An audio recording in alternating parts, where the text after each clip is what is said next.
di antara kita yang mau mengiring Tuhan di masa muda kita sampai akhir musim hidup kita. Setiap pikiran kami, setiap kehendak kami mau menyatukan bersamamu Tuhan. Amin, amin. Ku serahkan hanya harapanku.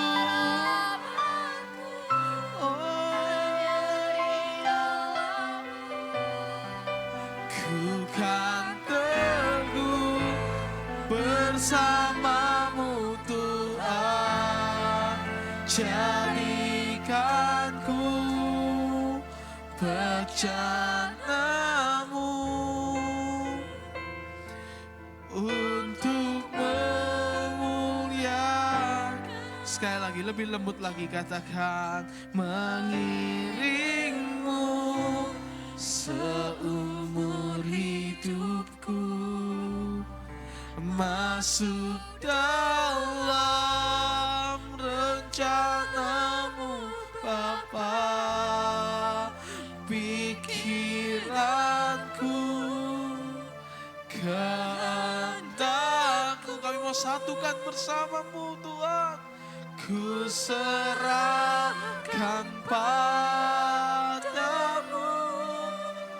harapanku, hanya di dalam-Mu. Ku kan teguh bersamamu Tuhan, jadikanku bejanamu. Satu kali lagi, sama-sama angkat tanganmu. Seumur hidupku, masuk dalam rencanamu Bapa. Pikiranku, kehendakku, ku serahkan padamu harapanku, hanya di dalam-Mu. Ku kan teguh bersamamu Tuhan, jadikanku bejanamu untuk memuliakan. Jadikanku memuliakan, jadikanku untuk memuliakan. Dengan sorak-sorai kemuliaan bagi Tuhan Allah kita.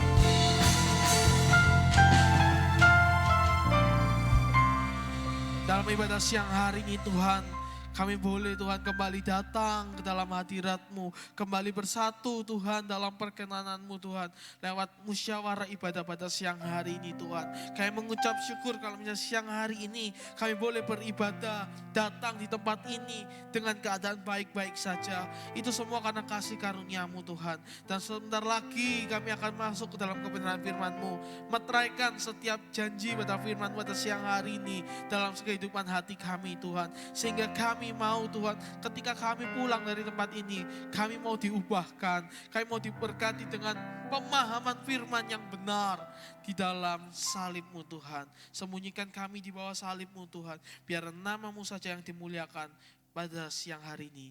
Berbicaralah, kami siap untuk mendengarnya. Di dalam nama Tuhan Yesus, haleluya, amin. Silakan duduk teman-teman. Shalom. Puji utama Tuhan, senang boleh berjumpa teman-teman youth sekalian. Happy long weekend dan happy Chinese New Year bagi yang merayakan. Ini tadi tim pemusiknya hari ini kayaknya terlalu banyak happy long weekend ya, jadi kurang koordinasi mungkin. Ya, tapi saya harap kita semua bisa terberkati lewat firman Tuhan pada siang hari ini. Hari ini saya akan sharing satu kebenaran firman Tuhan mengenai the value of serving God. Nilai dalam melayani Tuhan. Kalau teman-teman youth mengikuti ibadah MC Youth sepanjang tahun 2024 ini berarti udah 6 kali kita ibadah, udah 6 kali pembicara khotbah di mimbar ini ya kan. Kalau teman-teman lihat sepanjang 2024, ada satu sinergisitas teman-teman, yaitu apa? Bicara soal pelayanan.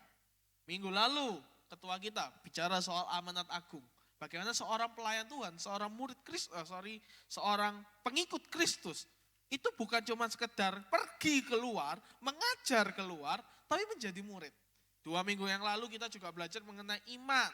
Itu kan iman yang murni, bagaimana seorang pelayan Tuhan harus punya keteguhan iman, harus punya dasar iman yang benar. Lalu juga 3 minggu yang lalu ya, Bapak Gembala sharing mengenai Petrus, panggilan Petrus, bagaimana Tuhan mau mengajak kita untuk melihat yang utama dalam pelayanan itu. Jadi kalau teman-teman bisa perhatikan ada satu sinergisitas. Dan saya percaya, oke, saya kira ada apa gitu kan.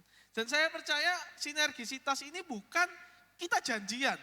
Ini kayaknya youth ini perlu deh dibahas soal pelayanan gitu. Bukan, kita nggak sedang janjian. Tapi apa yang kita sharingkan ada satu korelasi. Dan itu yang boleh sama-sama kita juga terberkati pada siang hari ini. Berarti bisa jadi Tuhan sedang menaruh isi hatinya kepada setiap jemaat MC Youth ini mengenai pelayanan. Atau mungkin setiap nilai pelayanan di MC Youth ini perlu diingatkan kembali, perlu didewasakan kembali, khususnya di tahun 2024 ini. Dan pada siang hari ini kita akan belajar dari Roma 15 ayat yang ke-14 sampai dengan 21. Roma 15 ayat ke-14 sampai 21. Boleh minta tolong multimedia bisa tampilkan Roma 15 ayat yang ke-14 sampai 21. Oke. Ini 7 ayat kita akan baca secara bersaut-sautan. Ayat ganjil saya minta ayat ganjil saya akan bacakan. Saya minta tolong untuk teman-teman bisa membaca di ayat yang genap. Nanti di ayat yang terakhir, ayat yang ke-21 kita boleh baca bersama-sama. Ya. Di situ perikopnya adalah Paulus menjelaskan dasar-dasar tulisannya. Firman Tuhan belum tampil? Kalau misalnya teman-teman punya gadget, boleh dibuka. Ada fitur Alkitabnya. Oke, sudah. Yuk, di ayat yang ke-14. Saudara-saudaraku, aku sendiri memang yakin tentang kamu bahwa kamu juga telah penuh dengan kebaikan dan dengan segala pengetahuan dan sanggup untuk saling menasihati. Ayat yang ke-15, silakan.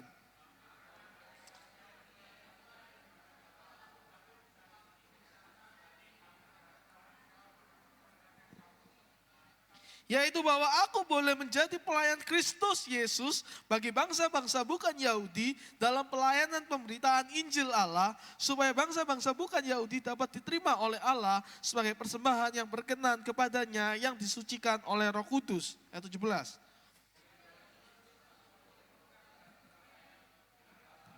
Sebab aku tidak akan berani berkata-kata tentang sesuatu yang lain kecuali tentang apa yang telah dikerjakan Kristus olehku, yaitu untuk memimpin bangsa-bangsa lain kepada ketaatan oleh perkataan dan perbuatan.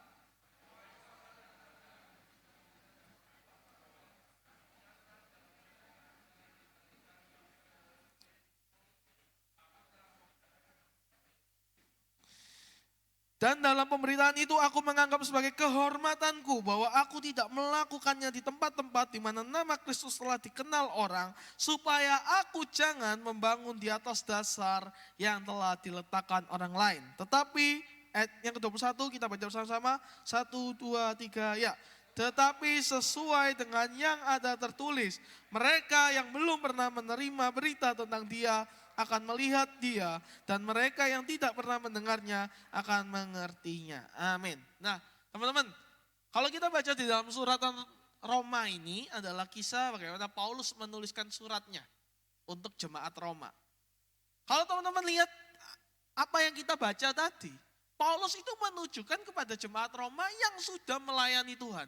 Buktinya apa, Marco? Kita coba tampilkan, Yosef, di ayat yang ke-14. Ya. Jadi memang Paulus pada saat pelayanannya kan banyak kirim surat tuh. Saat dia di penjara, dia kirim surat di Roma, Korintus, jemaat Efesus, Filipi, dia banyak kirim surat. Karena memang dia juga punya tim pelayanan gitu ya. Dia istilahnya dia juga punya anak rohani, dia juga sebagai eh, pelayan Tuhan yang aktif dalam perjanjian baru itu. Itu kan. Nah, di ayat ke-14 ini boleh kita lihat. Di situ dikatakan apa?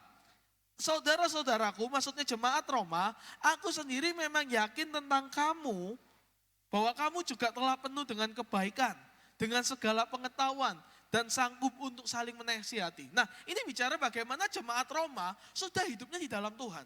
Sudah mungkin aktif melayani Tuhan. Gitu loh. Paulus apresiasi akan hal itu. Di ayat yang 14 tadi, dia ngomong, jemaat Roma penuh dengan hati yang baik. Ketika engkau melayani, kamu sudah punya hati yang baik. Hati yang mengasihi kepada sesama, kepada jemaatnya. Jemaat Roma sudah punya itu. Enggak berhenti di situ saja. Di situ dikatakan apa? Segala pengetahuan. Paulus mengapresiasi pengetahuan jemaat Roma. Artinya apa? Jemaat Roma bukan jemaat yang enggak tahu firman. Jemaat Roma mungkin cukup tahu firman, cukup tahu hukum Taurat. Itu kan cukup tahu nih. Istilahnya apa zaman sekarang? Doktrin-doktrin tentang Allah. Paulus apresiasi itu. Padahal kita setiap pelayan juga kita harus punya pengetahuan. Kita nggak mungkin kita sekedar melayani, tapi kita nggak tahu sebenarnya siapa yang kita layani, kan nggak mungkin. Artinya pelayan Tuhan di Roma pun sudah punya pengetahuan akan firman. Dan lanjut lagi, Paulus ngomong tadi di ayat yang ke-14, sudah baik, punya pengetahuan, sanggup untuk jadi konselor, saling menasihati, saling menolong sesama. Ini menarik teman-teman. Paulus sudah apresiasi akan semua hal itu. Tapi pertanyaannya di ayat yang ke-15, kalau kita boleh lihat, Paulus ngomong gini, namun karena kasih karunia yang telah dianugerahkan Allah kepadaku, aku di sana sini dengan agak berani. Maksudnya apa? Dengan serius. Aku mau ngingetin kamu. Coba kita merenung sejenak ya. Jemaat Roma ini kurang apa sih? Pelayanan udah punya hati yang baik. Baik loh itu. Pelayan Tuhan harus punya hati yang baik dong. Pelayan Tuhan juga sudah punya dasar pengetahuan. Bagus dong itu. Artinya apa? Apa yang dia layani bukan sembarangan. Apa yang dia jalani, apa yang dia hidupi, jemaat Roma hidupi. Juga bukan satu hal yang mungkin masih abu-abu. Enggak loh. Tapi apa yang kurang? Paulus kok masih ngomong, aku cuma mau ngingetin kamu. Ternyata kita boleh belajar teman-teman. Yang dimaksud oleh Rasul Paulus bukan masalah kemampuan dari jemaat Roma. Bukan masalah skill yang Rasul Paulus ingatkan. Skill boleh, skill penting teman-teman dalam melayani. Tapi Paulus sedang mengingatkan kembali pentingnya motivasi hati dari jemaat Roma mengenai panggilan pelayanannya. Ini yang kita baca tadi, di ayat yang ke-16 sampai ayat 21. Itu adalah satu pesan Paulus untuk jemaat Roma sama-sama. Aku cuma mau ngingetin kamu, Rek. Dan pada siang hari ini saya sudah merangkum ada 3 poin. Ya, bukan masalah kemampuan. Kalau kita ngomong kemampuan, jemaat Roma udah lengkap tadi di ayat yang ke berapa tadi? 14. Paulus mengapresiasi, Paulus memuji. Kamu sudah punya hal yang baik. Kamu sudah mampu menjalani pelayananmu. Itu hal yang baik. Paulus sudah ingatkan itu. Tapi Paulus ingatkan hati. Isi hati ketika engkau melayani Tuhan. Dan siang hari ini firman ini juga boleh menegur kita. Juga boleh mengingatkan kembali setiap kita para pelayan Tuhan yang ada di tempat ini. Hati. Kalau hari ini engkau mungkin sudah punya skill. Ya mungkin Bapak Gembala gak perlu meragukan lah. Kapasitas Peter kalau khotbah. Atau mungkin Kak Evir kalau worship leader, atau mungkin Marco mungkin saat khotbah, atau mungkin Yafet saat bermain musik, atau saat membimbing. Kita punya kemampuan, kita sudah diberikan talenta, kita sudah diberikan apa itu namanya, satu karunia. Kita sudah punya itu. Tapi masalah hati, ini yang sering kali kita belum punya. Poin yang pertama yang boleh sama-sama kita boleh belajar pada siang hari ini. Apa sih yang diingatkan Paulus? Memang ini ya, tadi saya sudah tanya Yosep, programnya agak sedikit error katanya. Sementara teknisinya lagi ada di Bangka. Jadi belum tahu, nanti pulang baru dilihat. Ya itu yang pertama, tapi kita bisa lihat tuh. Melayani itu kepada siapapun. Poin yang pertama, Paulus mau ingatkan, ya, jadi bukan cuma soal skill nih, bukan soal kemampuan, tapi Paulus ingatkan masalah hati, value. Yaitu apa? Melayani itu kepada siapapun. Di ayat yang ke-16 itu dikatakan gini, yaitu bahwa aku, maksudnya Paulus, boleh menjadi pelayan Kristus Yesus bagi bangsa-bangsa bukan Yahudi dalam pelayanan pemberitaan Injil Allah. Supaya bangsa-bangsa bukan Yahudi dapat diterima oleh Allah dan sebagainya. Nah, kalau teman-teman tahu ya, poin yang pertama di sini adalah ketika itu kasusnya adalah jemaat Roma sebagai pelayan Tuhan punya rasa superior. Punya rasa, oh aku sudah melayani Tuhan. Berarti apa yang tak layani, ini adalah orang yang lemah. Ini orang yang aku lebih hebat daripada dia. Aku lebih baik daripada dia. Atau mungkin aku lebih baik daripada bangsa-bangsa di luar Yahudi. Nah, Paulus mau ingetin. Karena masalah itu cukup sering didengar oleh Paulus bahwa jemaat Roma merasa bangsa Yahudi bangsa yang lebih baik daripada bangsa Yunani pada saat itu. Itu loh teman-teman. Nah, Paulus mau ingatkan di poin yang pertama ini, aku ini loh hadir untuk bangsa-bangsa baik Yahudi maupun non-Yahudi. Karena aku ini adalah apa? Di situ Alkitab ngomong apa? Pelayanan pemberitaan Injil Allah. Ini yang boleh sama-sama kita mau belajar pada siang hari ini. Paulus mengatakan dengan bangga bahwa Allah itu memilih dirinya untuk menjadi rasul bagi bangsa-bangsa. Nah teman-teman, siang hari ini boleh gak kita sama-sama diingatkan kembali. Ketika kita melayani, ketika kita menjalani kehidupan kekristenan kita, sadar orek. Kita pun dipanggil melayani untuk siapapun, untuk kepada siapapun. Bukan 1-2 orang tertentu saja. Karena Yesus hadir ke dunia ini menyelamatkan kita, bukan cuma untuk 1-2 golongan. Berapa banyak di antara kita tanpa kita sadari, kita bersikap rasis dalam pelayanan. Oh, kamu secara fisik. Akhirnya kualitas pelayanan kita cuma ditentukan dari fisik orang. Oh, kamu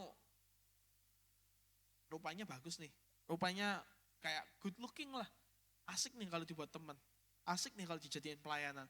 Dijadiin pelayanan. Tapi kalau yang maaf kata yang mungkin dia introvert, yang dia mungkin secara fisik dia non fashion dan segala macamnya, akhirnya kita pandang sepele. Kalau misalnya, oh Marco nih 1 minggu aja nggak datang pelayanan, nggak datang ke gereja, udah ditanyain segala macam. Tapi misalnya si B gitu kan, karena jarang terlihat karena mungkin kita jarang memperhatikan. Dia nggak datang 3 minggu, dia nggak datang 3 bulan, gak ada yang nyadar. Di poin pertama ini kita mau belajar loh, melayani itu kepada siapapun teman-teman. Paulus pun hadir menjadi pelayan Kristus, bukan untuk Yahudi saja. Dan masalah rasis ini, ya tadi yang saya katakan tadi, masalah rasis ini adalah bibit dosa yang membuat itu mengakar dan menjadi budaya manusia hari-hari ini. Makanya jangan kaget, manusia hari ini bisa berbuat rasis. Baik itu yang ada di gereja, baik itu yang di luar gereja, manusia bisa kok bersikap rasis. Kenapa? Karena itu akar dosa. Ketika manusia jatuh dalam dosa, kehilangan kemuliaan Allah, keterpisahan Allah dengan manusia. Di situ sudah menciptakan satu yang namanya rasis. Manusia pun, sesama manusia pun, Adam dan Hawa, Hawa diciptakan sebagai partnernya Adam. Artinya apa? Sesama manusia diciptakan untuk saling mendukung, saling support. Tapi apa? Saling bermusuhan. Adam nyalain Hawa, Hawa nyalain Adam. Hawa nyalain orang lain, pihak lain. Nah ini, dari masalah ini loh akhirnya muncul.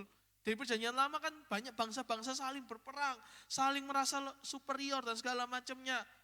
Nah ini, kita harus melayani untuk siapapun, kita hadir kepada siapapun, teman-teman. Kalau teman-teman boleh tahu perjalanan pelayanan saya, ya 2 minggu yang lalu kan Peter udah sempat singgung ya, bagaimana kita pernah melayani di satu sekolah minggu gitu kan. Dan teman-teman jangan Kak Evir jangan bayangin pelayanan sekolah minggu yang kami lakukan seperti yang sekarang, udah ada alat peraganya, udah ada fasilitasnya, enggak.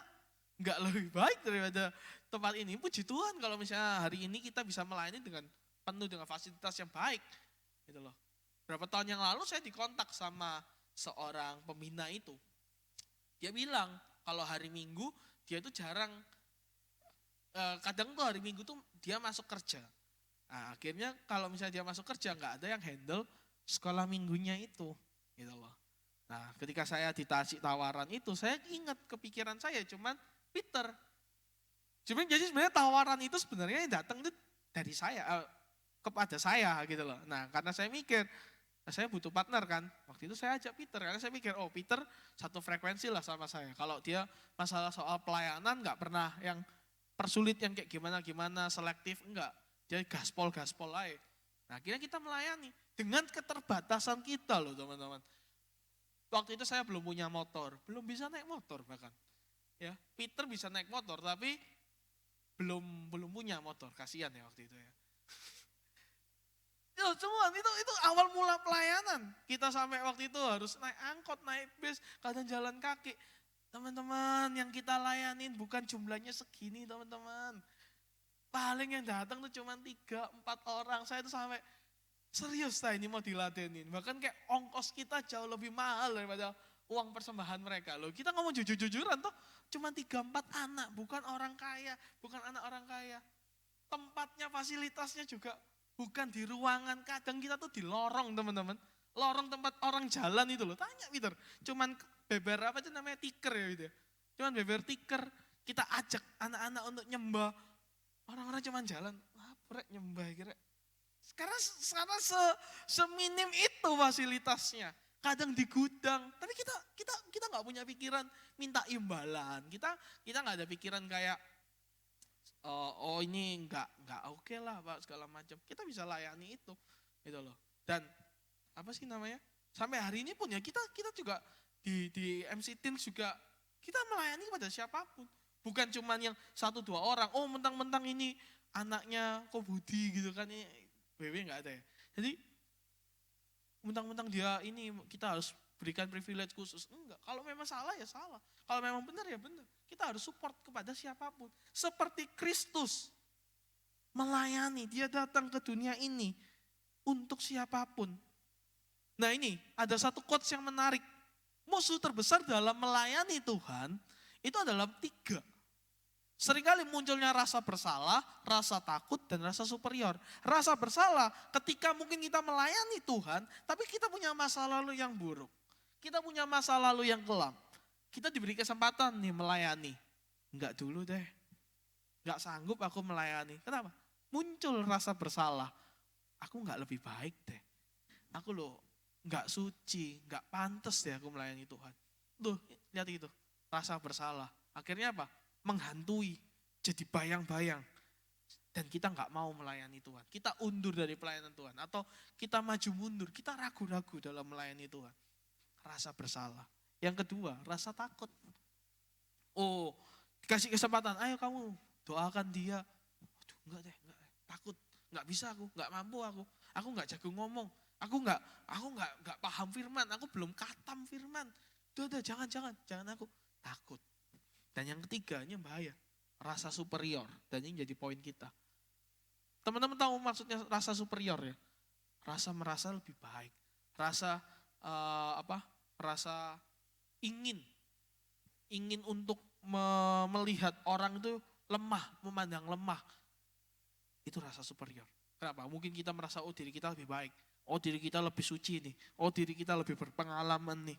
Kalau teman-teman lihat di Roma 15, di ayat yang pertama, itu perikopnya udah jelas kok.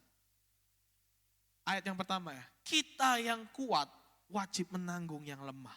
Maksudnya apa sih? Paulus cuma ingetin, ketika engkau merasa dirimu adalah orang baik, oke bagus. Ketika engkau memang pelayan Tuhan, oke bagus.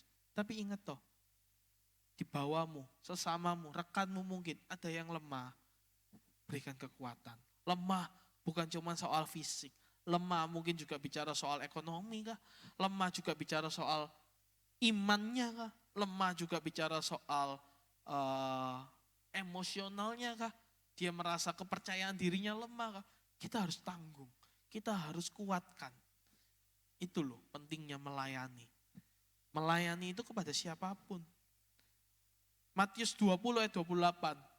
Ini juga menjadi cerminan bagaimana ketika Kristus datang ke dunia, dia melayani kita.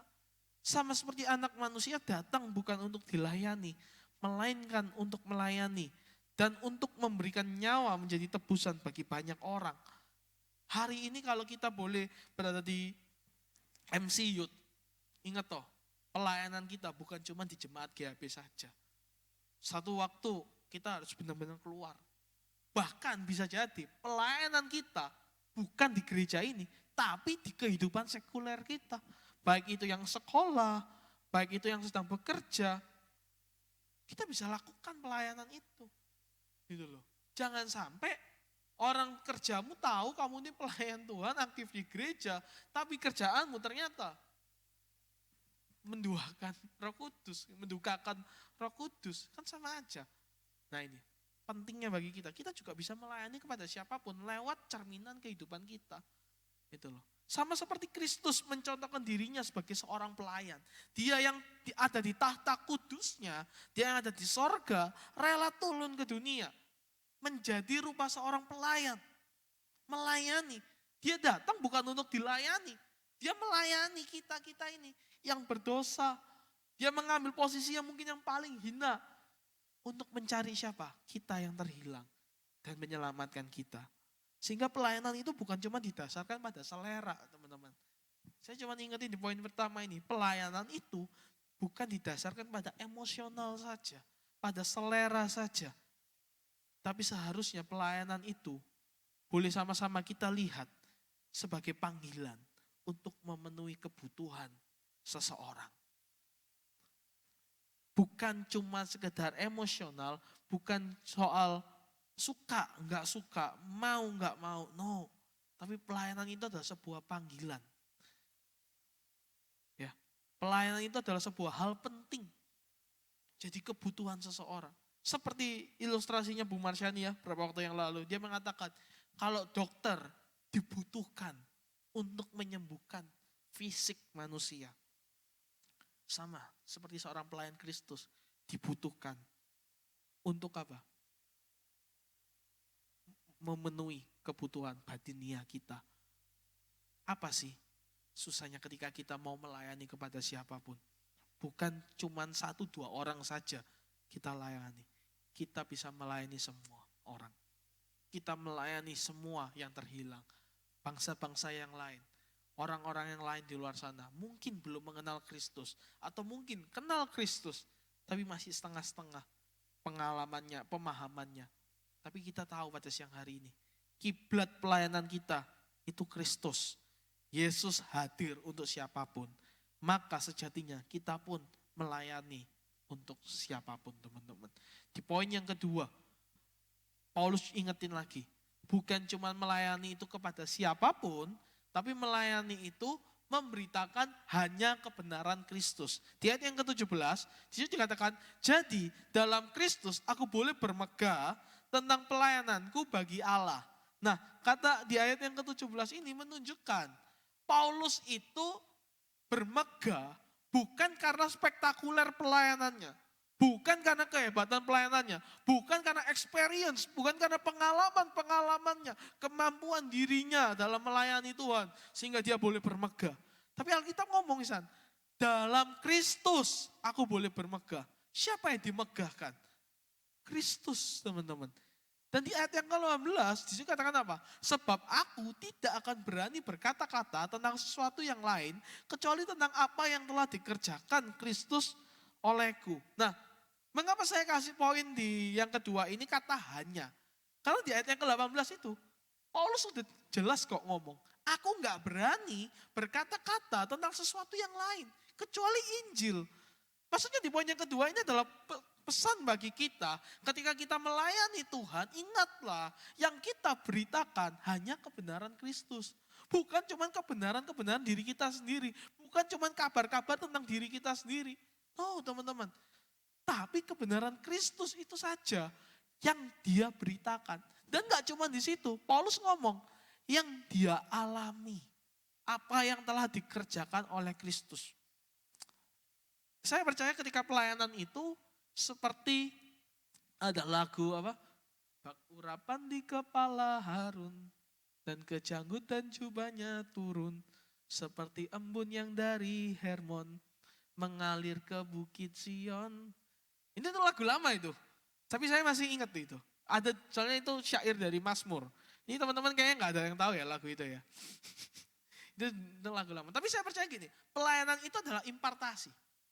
Apa yang ada di mimbar, apa yang ada kita layani sekarang, kita sedang mengimpartasikan. Baik yang tadi ya, yang lemah, yang kuat wajib menanggung yang lemah. Berarti yang kuat sedang mengimpartasikan kebenaran Kristus kepada yang lemah. Supaya yang lemah ini jadi kuat. Bukan yang kuat jadi ikutan lemah, bukan. Gitu loh. Jadi supaya sama-sama kuat. Jadi saya percaya bahwa pelayanan itu adalah bentuk impartasi. Nah, Paulus itu mau kasih contoh. Injil itu ada dulu dalam kehidupanku. Mengubah kepribadianku. Mengerjakan apa yang ada di dalam diriku. Sehingga apa? Apa yang sudah dikerjakan Kristus di dalam diri Paulus, dia impartasikan lewat pelayanannya. Sehingga apa? Kebenaran Kristus yang dimuliakan. Bukan nama Paulus. Nah pertanyaannya adalah, apakah kita sudah menerima Injil terlebih dahulu? Pertanyaannya apakah kita sudah mendapatkan satu pertobatan terlebih dahulu? Karena akan sulit kita ngomong soal Injil, tapi kita sendiri belum ngalamin. Itu akan sangat sulit. Makanya di poin yang kedua ini, melayani itu memberitakan hanya kebenaran Kristus. Apa yang sudah kita terima terlebih dahulu. Sehingga kita bisa salurkan. Dan Paulus pun mempertanggungjawabkan pelayanannya kepada Kristus. Karena dia sudah jelaskan, hanya berita Injil yang ia bawa. Bukan cuma asal ngomong, bukan cuma asal bunyi atau mungkin cerita-cerita hal kosong yang untuk jemaat. Yang dia beritakan tentang firman Tuhan, tentang Kristus. Oleh sebab itu di ayat 19 katakan apa? Ada banyak tanda mujizat, kuasa yang menyertai Paulus. Kenapa? Karena kebenaran Kristus itu benar-benar diberitakan olehnya. Sehingga kita boleh belajar hari ini, siang hari ini di poin yang kedua. Ketika kita mau melayani Tuhan, ingatlah yang kita bawa, yang kita sebarkan, yang kita beritakan hanya Kristus. Satu waktu saya pernah ikut satu kebaktian di gereja besar. Berapa tahun yang lalu. Durasi khotbahnya 50 menit. Ya, di gereja itu. 5 menit basa-basi lah ya, opening lah. Nyapa jemaat, ngasih kabar gitu segala macam. 5 menit kedua baca firman. Jadi total sudah 10 menit. 40 menit sisanya lawaan teman-teman. Memang pendeta ini humoris. Memang saya lihat ringkasan khotbahnya sering gitu, dia memang suka bercanda. Isinya 40 menit itu ketawa. Kadang ya ketawa-ketawanya itu soal cita-cita di luar sana, aktivitasnya. Tapi saya itu sampai akhirnya nggak tenang, nggak damai saya ikut ibadah itu. Karena kok isinya firmannya kok cuma ketawa-ketawa doang gitu. Dan lucunya jemaat itu juga suka. Pada saat itu kayak saya nggak tahu tuh, saya nggak mau menghakimi ya, apakah dia nggak terberkati atau enggak segala macam. Tapi hati saya gelisah pada saat itu. Kenapa? Karena kok yang diberitakan firman Tuhannya itu paling cuman kadarnya cuman 10%. 90%-nya cerita soal pengalaman hidup dari pendeta ini. Cerita pengalaman keseruannya dia melayani Tuhan dan segala macamnya. Tapi nggak ada esensi firmannya. Nah ini yang mau saya sampaikan. Hati-hati. Ketika kita mau melayani Tuhan, yang kita beritakan hanya Kristus. Hanya kebenaran Kristus itu. Sehingga kebenaran Kristus itu harus lebih terdengar keras dibanding kabar diri kita sendiri. Kan kalau teman-teman youth kayak hari ini dengerin saya khotbah 50 menit. Ceritanya soal cerita saya semua, pengalaman saya, saya kemarin bla bla bla bla bla. Pengalaman saya berapa tahun yang lalu, tapi saya tidak mengaitkan dengan firman. Apakah teman-teman juga merasa puas? Apakah teman-teman juga bisa melihat, ini firman Tuhan yang aku dapatkan. Apa jangan-jangan, ini adalah cerita Marko yang aku dapatkan. Ini teman-teman, yang harus kita koreksi sama. Ada enggak? Atau pernah enggak kita selama ini, ketika kita melayani, bukan nama Kristus yang kita bawa, melainkan mungkin hanya nama pribadi kita dan segala macamnya. 1 Korintus 23 itu sampai 24. Ya. Di situ dikatakan, tetapi kami memberitakan Kristus yang disalibkan untuk orang-orang Yahudi satu batu sandungan, dan untuk orang-orang bukan Yahudi suatu kebodohan. Jadi ini jemaat, Paulus tuliskan jemaat di Korintus bagaimana ketika orang yang mendapatkan Injil, yang mungkin menyepelekan Injil, itu mungkin jadi satu batu sandungan bagi mereka. Atau mungkin jadi satu kebodohan. Tetapi mereka yang dipanggil, mereka yang menerima Kristus, mereka yang percaya Kristus sebagai juru selamat, mereka yang hidupnya di dalam Tuhan. Entah itu kamu orang Yahudi maupun bukan orang Yahudi, itu adalah kekuatan Allah. Itu adalah kekuatan bagi kita. Allah ada di dalam diri kita. Itu adalah sebuah hikmat. Dan maksud hikmat Allah itu siapa? Yaitu merujuk kepada Kristus sendiri. Ketika hidup kita di dalam Kristus, tuntunan hidupan kita ada di dalam Kristus, maka saya percaya hikmat Allah, penyertaan Allah, perkenanan Allah, itu ada dalam kehidupan kita. Ketika sehingga kita melayani, bukan jadi batu sandungan, tapi jadi satu batu sentuhan. Bukan jadi kebodohan lagi, tapi jadi kemuliaan. Itu yang bisa kita boleh sama-sama hari ini. Pelayananmu hari ini, itu adalah bentuk memberitakan keselamatan Kristus. Kalau hari ini kau melayani sebagai pengkhotbah, beritakan Kristus di dalam setiap khotbahmu. Bukan tentang pribadimu sendiri. Ketika engkau hari ini bermain musik, beritakan Kristus. Yaitu apa? Ketika engkau melayani mungkin di dalam main musik, kau juga mendapatkan harmonisasi. Sehingga apa? Bukan karena kalian ingin tampil show off. Bukan karena, oh aku punya aransemen baru dan aku pengen menunjukkan diriku. Gitu kan. Sehingga kadang itu ada, kalau saya tuh pernah ikut perkumpulan pelayanan gitu. Jadi di luar saya kan juga ada satu komunitas gitu kan, volunteer gitu.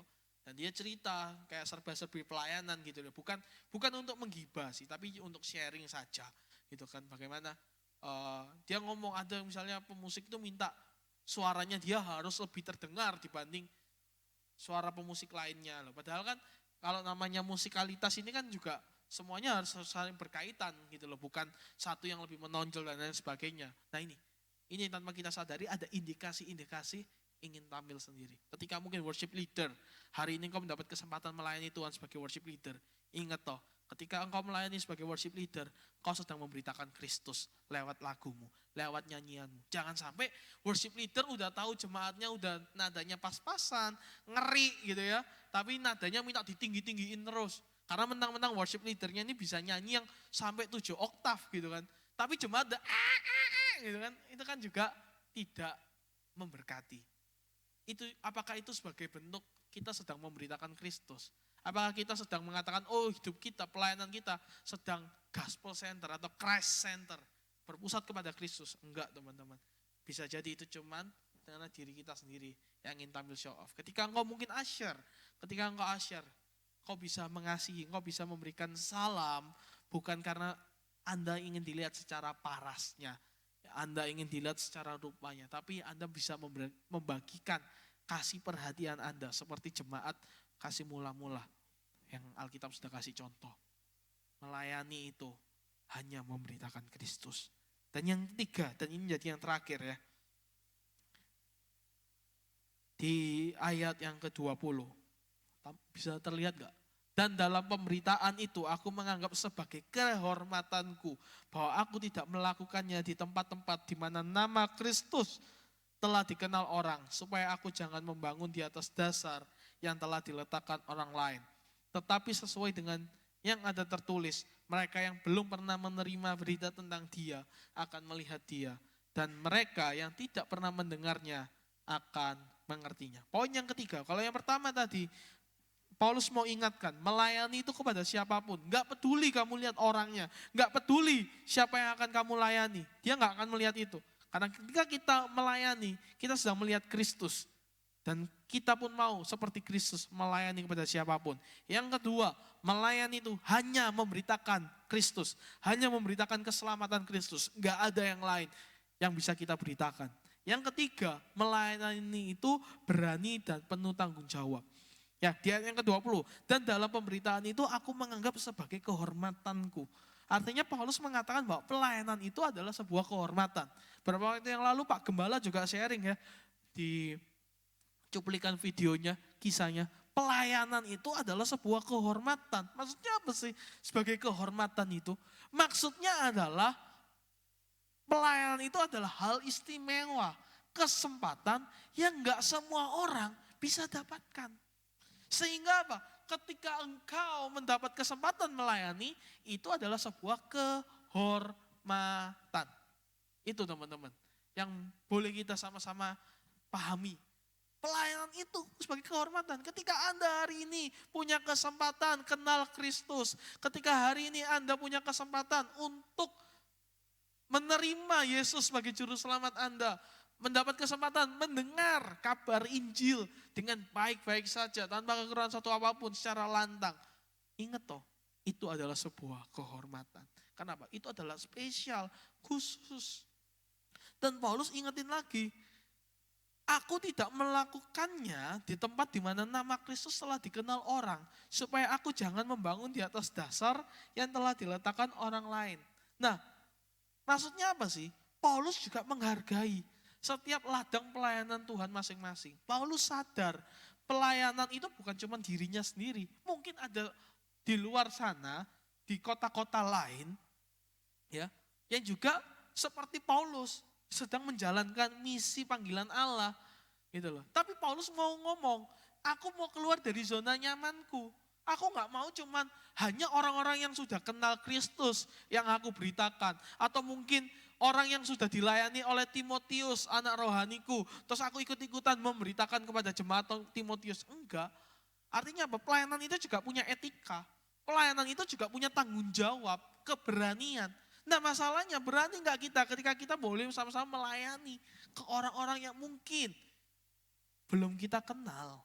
Entah itu mungkin di pekerjaan kita, di sekolah kita bisa enggak tuh menceritakan atau menunjukkan Kristus di dalam kehidupan kita.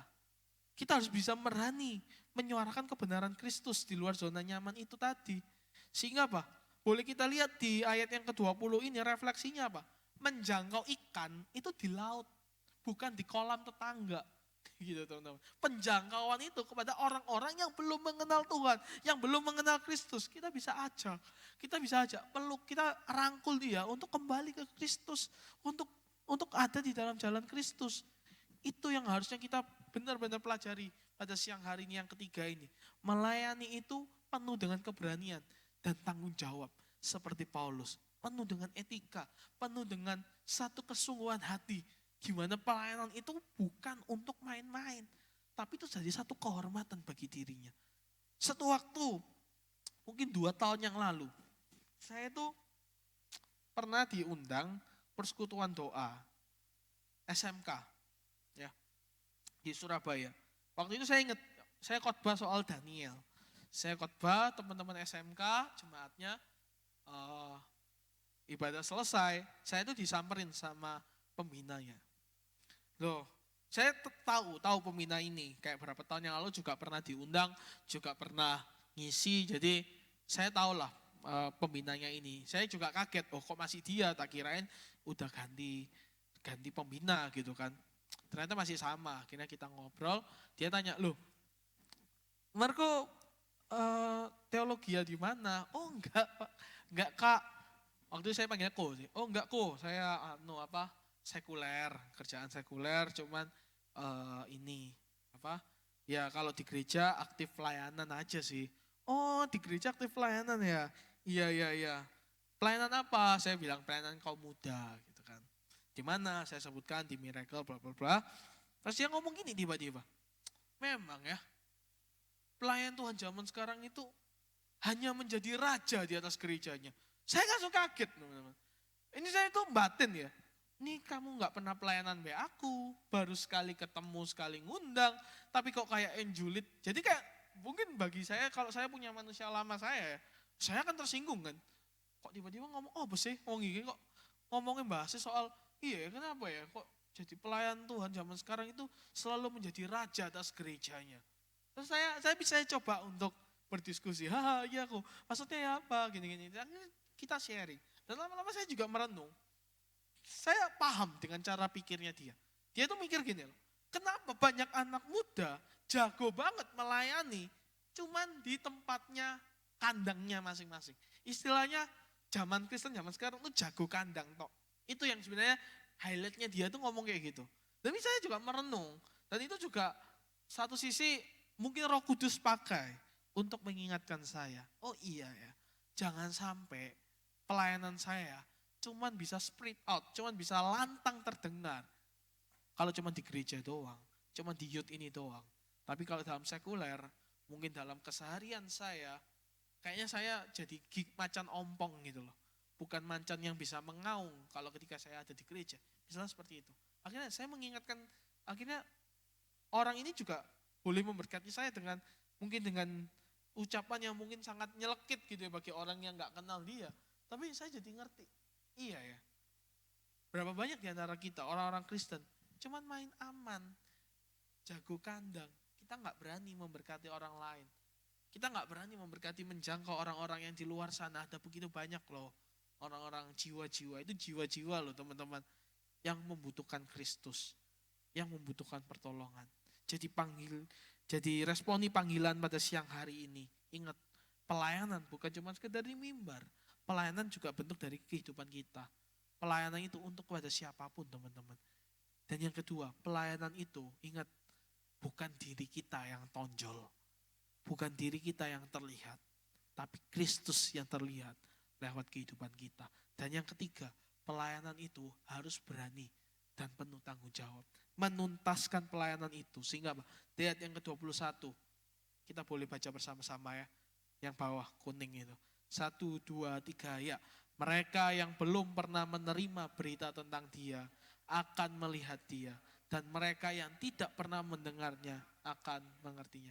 Maksud Paulus apa sih? Maksud Paulus, pelayanan itu gak ada masa pensiunnya. Kalau presiden ada masa pensiunnya. 5 tahun kah? 10 tahun kah? Raja itu juga ada masa batasnya. Beberapa di negara itu juga ada. Perdana Menteri ada masa batasnya.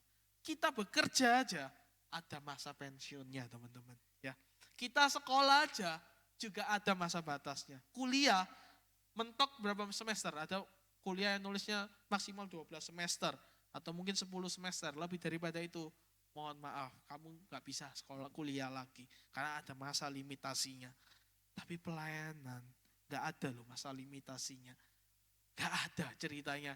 Pelayanan itu usia, waduh aku usia 59, 60 kayaknya udah pensiun aku. Gak ada teman-teman. Pelayanan itu apa? Seumur hidup. Masa limitasi kita.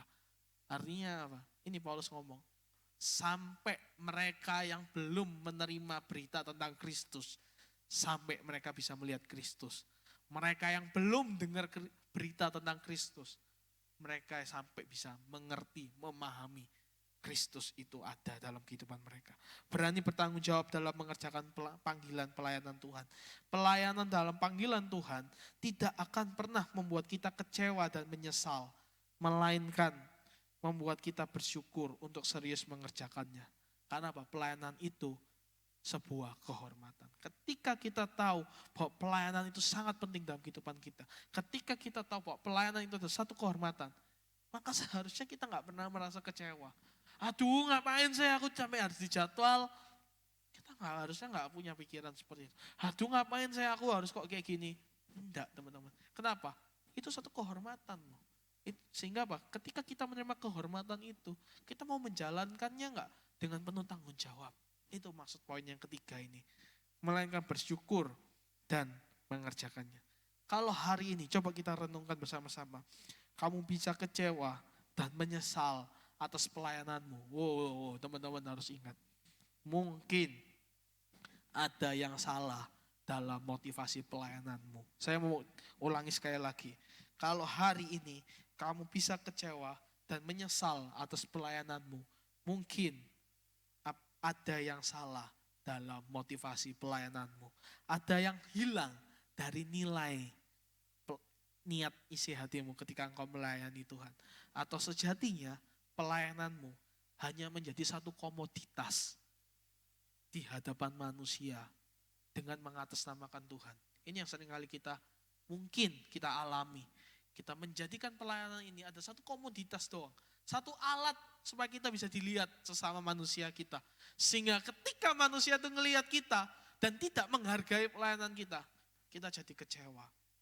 Nah ini yang salah teman-teman. Kita harus sadar pelayanan itu ternyata bukan dilihat manusia, tapi dilihat Tuhan. Kita seperti mengembalikan apa yang sudah Tuhan berikan dalam kehidupan kita. Kita yang dosa, kita yang hina, kita yang tadinya gak layak, kita yang tadinya gak pantas, kita yang harusnya menerima penghukuman itu, salib itu adalah kita, gambaran diri kita. Tapi kita bisa merengkuh, kita bisa didapatkan oleh kasih-Nya Tuhan. Sehingga kasih Tuhan yang terutama dalam kehidupan kita. Kita pun tidak mengalami itu semua, kita dibenarkan. Artinya kalau hari ini ketika kita melayani Tuhan, kita mendapatkan satu kesempatan pelayanan Tuhan. Maka sama saja kita melihat Kristus.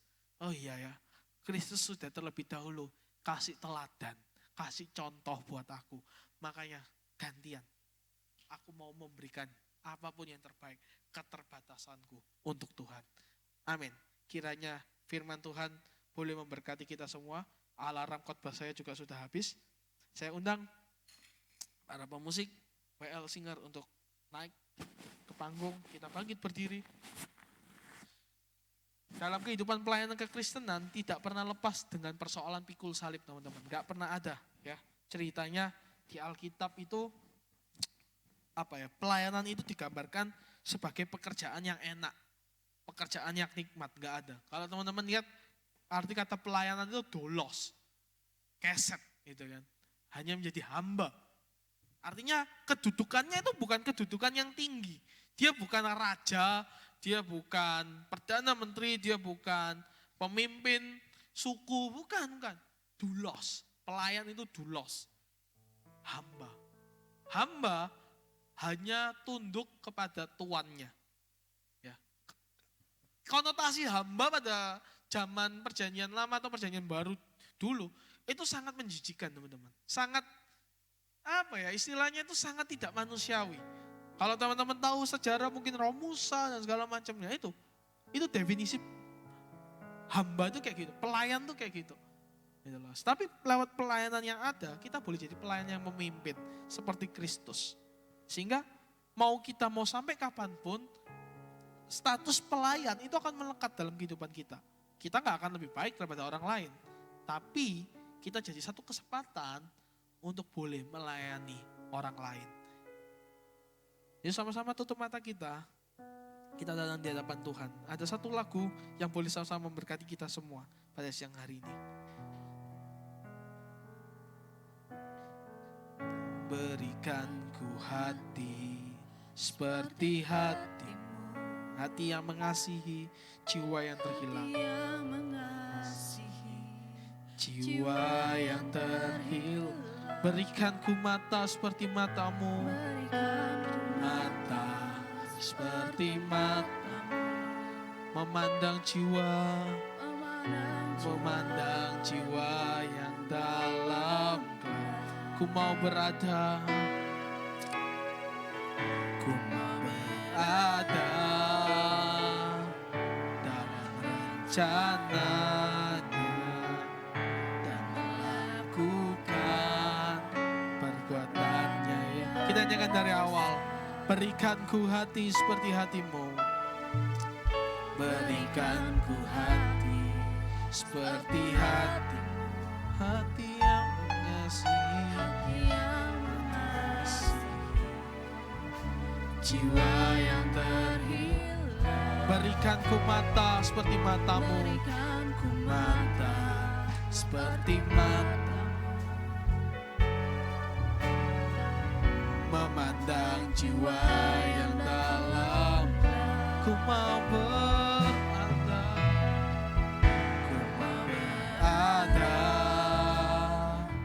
dalam rencananya dan melakukan perbuatan yang besar.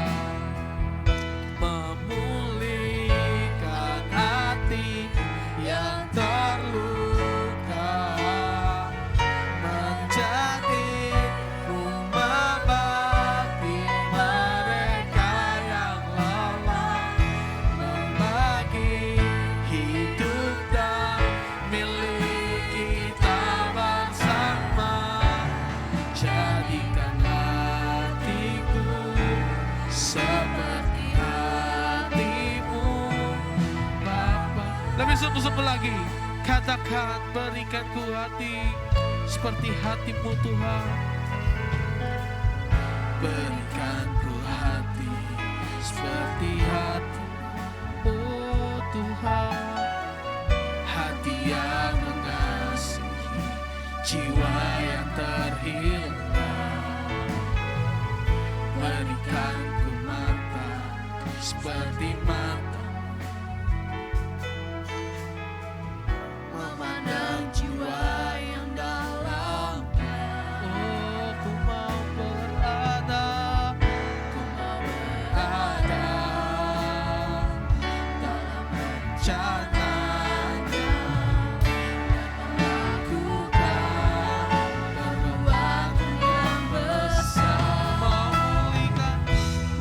Memulihkan hati yang terluka, menjadi rumah bagi mereka yang lelah, membagi hidup dan milik kita bersama.